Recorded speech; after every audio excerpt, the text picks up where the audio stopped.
Ah, qu'est-ce que je suis content, mais qu'est-ce que je suis content quand les marques comme ça nous présentent toute une multitude de produits.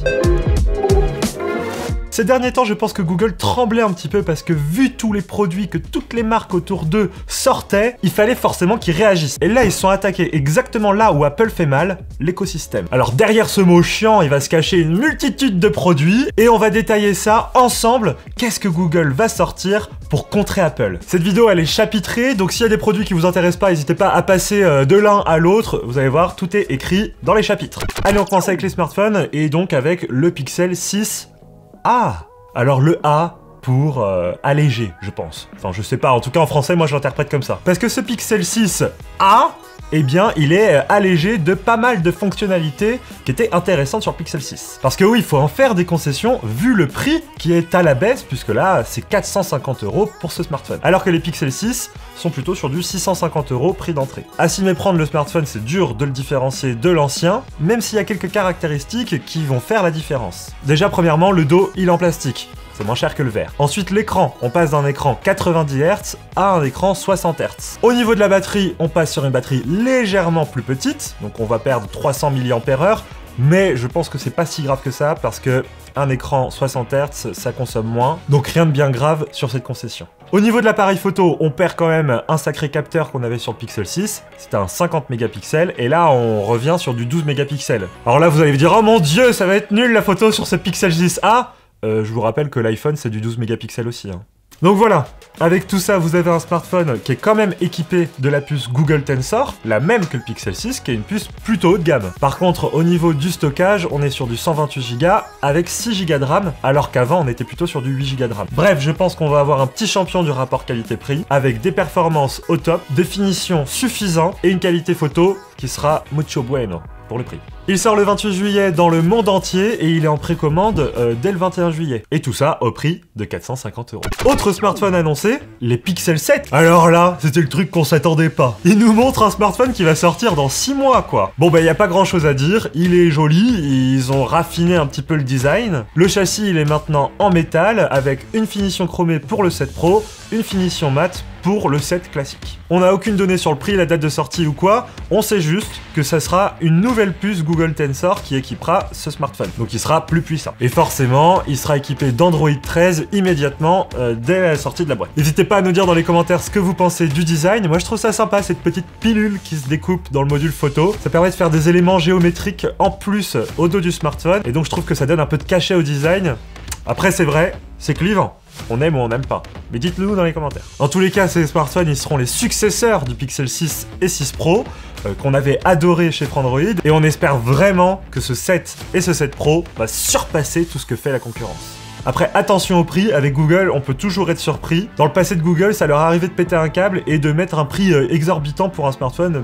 À Google, on est habitué à avoir des prix bas chez vous, alors qu'est-ce que vous faites? Bref, on espère qui resteront dans les mêmes gammes de prix que le 6. Mais j'y crois, c'est le même design, donc le même prix. Allez, on enchaîne avec un autre produit, et c'est une montre connectée, la Pixel Watch. Alors, qu'est-ce qu'on en a parlé de cette Pixel Watch? On rêve, on fantasme sur ce produit, parce qu'on se dit que Google, avec leur sobriété, leur approche simpliste des choses, vont nous produire une montre qui, enfin, rivalisera réellement avec l'Apple Watch sans fioriture, quoi. Alors, on avait vu des leaks de design, et c'était confirmé. Donc, c'est un design un peu d'une petite montre style gourmette, avec des bords bien arrondis, et un seul bouton physique sur le côté. Pour pas vous mentir, lors de la présentation, on a eu une jolie déception quand même, parce qu'on s'est dit, avec ces bords en verre arrondis, on va avoir un écran infini, un peu qui va venir couler sur le côté, en incurvé, et que nenni! C'est un écran plat, et donc c'est une surface assez restreinte, au centre de la montre. Ça fait des sacrées bordures quand même, Google. En plus de ça, on se doute bien que sur ce sacré trottoir, on n'aura pas de couronne rotative comme chez Samsung, qui permet de naviguer dans l'interface. Là, ce sera juste des bordures, quoi. Mais bon, à part ça, on n'a pas plus d'informations, si ce n'est qu'elle sera équipée de l'interface Wear OS que Google fournit déjà à pas mal de constructeurs. Ah oui, puis haute déception,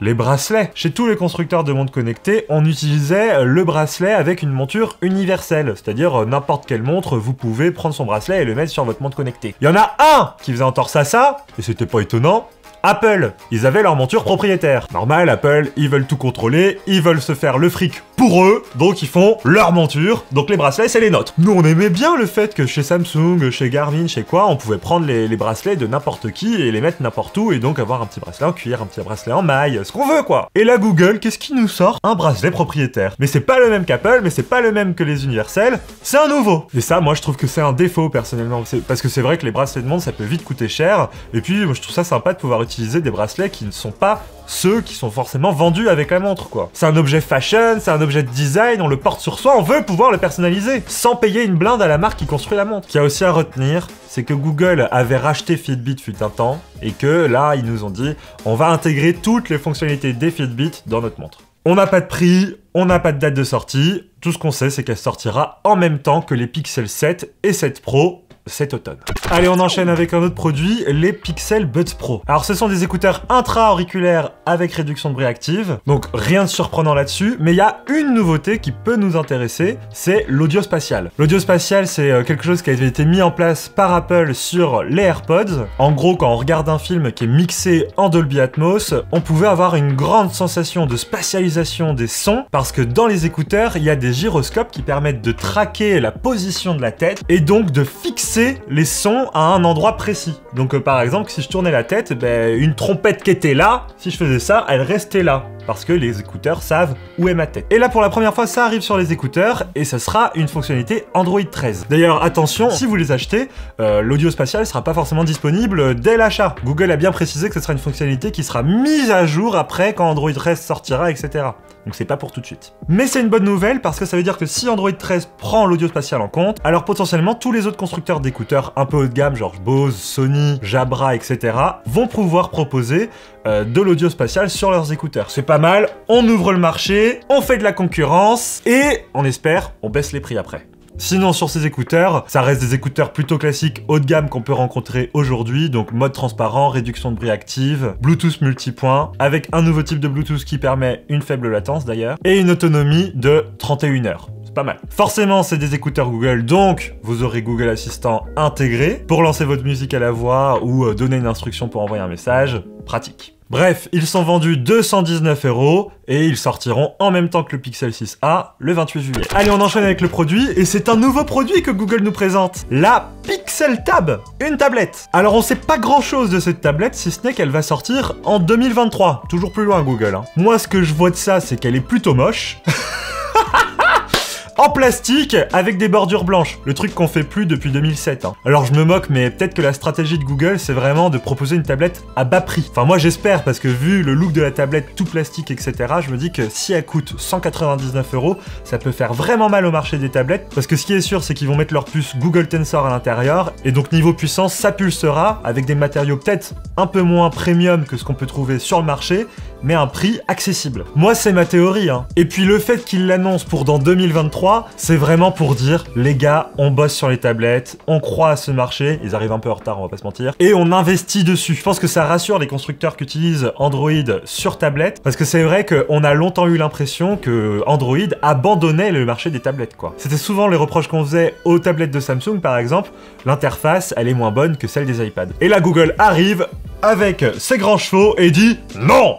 On y croit aux tablettes. Et d'ailleurs, Android 13 sera conçu aussi pour les tablettes. Et donc, il y aura une refonte de l'interface sur tablette pour qu'elle soit plus intuitive sur ces produits. Bref, les tablettes sous Android, ça s'annonce mieux, mais on attend de voir. En tout cas, la Pixel Tab, pas avant 2023, donc on a le temps. Allez, dernier produit. Alors cette fois-ci, c'est un prototype que Google nous a montré, mais c'est le genre de produit qui me met en joie. Alors Google le met bien en avant, ils ont une éthique et des valeurs. Et donc très souvent, quand ils présentent les produits, ils rattachent ça à une de leurs éthiques. Par exemple, sur la photo, ils nous ont parlé pendant longtemps du fait que maintenant les algorithmes puissent retranscrire la couleur de peau des personnes qui sont photographiées le plus fidèlement possible. C'est un problème que les marques comme Apple, Samsung, etc. pouvaient avoir sur les teintes de peau noire. Et là, Google, vraiment, ils disent, nous, c'est notre engagement, on veut que tout le monde soit représenté le mieux possible à travers nos photos. Bref, ça, c'est un engagement qui est sympa avec de l'algorithme. Mais là, ils ont mis un produit en avant avec un autre type d'engagement, c'est l'accessibilité à la conversation. En gros, le produit, ce sont des lunettes avec une surface transparente. Forcément, c'est des lunettes, faut qu'on voit à travers. Mais cette surface transparente cache un écran transparent. Alors, vous allez me dire, ouais, ça ressemble au Google Glass, on va pouvoir enfin avoir des lunettes à la place d'un smartphone.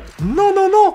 Google a dit, on garde ce produit pour un et un seul type d'usage. Ça sera connecté avec Google Traduction et ça permettra d'avoir à l'écrit ce que les gens sont en train de vous dire en face de vous.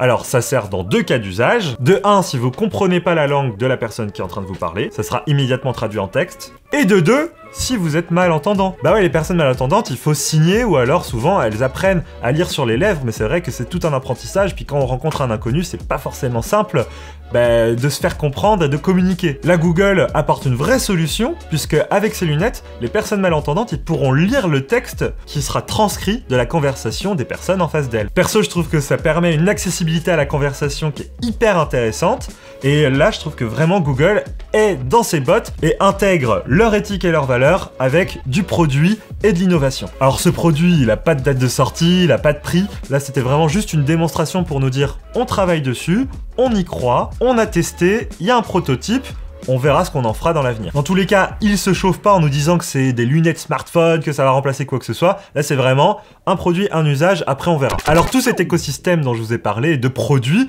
vont être propulsés par un OS Android 13. Alors pour le moment, il faut savoir que Google avait déjà sorti sa première bêta d'Android 13 auquel les développeurs ont accès, mais là ils nous ont présenté la deuxième bêta avec quelques nouveautés supplémentaires. Alors déjà Google Pay qui devient Google Wallet. Globalement ça change pas grand chose, il y a juste une refonte de l'interface et on peut intégrer plus de cartes différentes dans notre smartphone.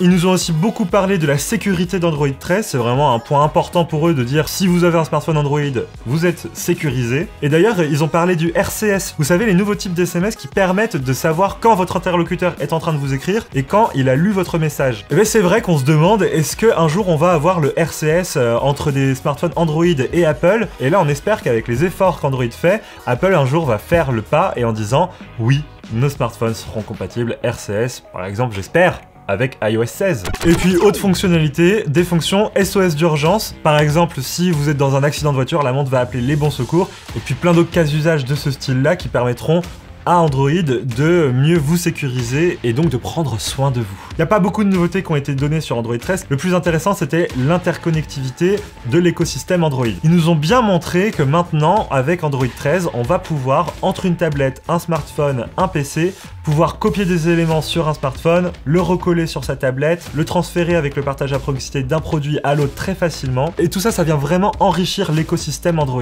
Et c'est sur ce point que Google vient vraiment concurrencer Apple. Ils ont raison parce que c'est là qu'Apple fait du mal à tous les autres constructeurs, c'est que eux, ils ont réussi à construire cet empire. Depuis très longtemps d'ailleurs. Et là, maintenant, c'est vrai que tout le monde rattrape un peu son retard. Donc en sortant une tablette, une montre connectée, des smartphones chers, des smartphones pas chers, et en se projetant sur l'avenir avec des lunettes connectées, Google montre qu'ils sont présents, prêts à innover et prêts à en découdre avec les plus grosses marques. En plus de ça, si on fait le compte du nombre de produits que Google met à disposition sur le marché, dans la domotique avec les caméras, les sonnettes, les enceintes connectées, etc., avec ces nouveaux produits qui viennent d'être annoncés, Google va vraiment avoir beaucoup de produits sur le marché, beaucoup plus qu'Apple d'ailleurs, et tout ça appairé sur votre application Google Home, on va avoir vraiment un Google Assistant ultra puissant. Bref, vous voyez, on est content, je suis content. Vous aussi, j'espère que ces produits vous ont redonné un peu le sourire. Parce que c'est vrai que dernièrement, on n'a pas eu des grandes annonces produits. Et là, ça fait plaisir que Google se soit bougé. N'hésitez pas dans tous les cas à nous dire dans les commentaires ce que vous pensez de toutes ces annonces. Et puis, si cette vidéo vous intéresse, n'hésitez pas à nous suivre sur cette chaîne YouTube. Ça permet de nous soutenir parce qu'on fait quand même 3 vidéos par semaine. On est aussi disponible sur les réseaux sociaux. Instagram, TikTok, Snapchat, Twitter, Facebook et j'en passe. Et moi, je vous dis vive la technologie, vive Google et vive Android. Ciao!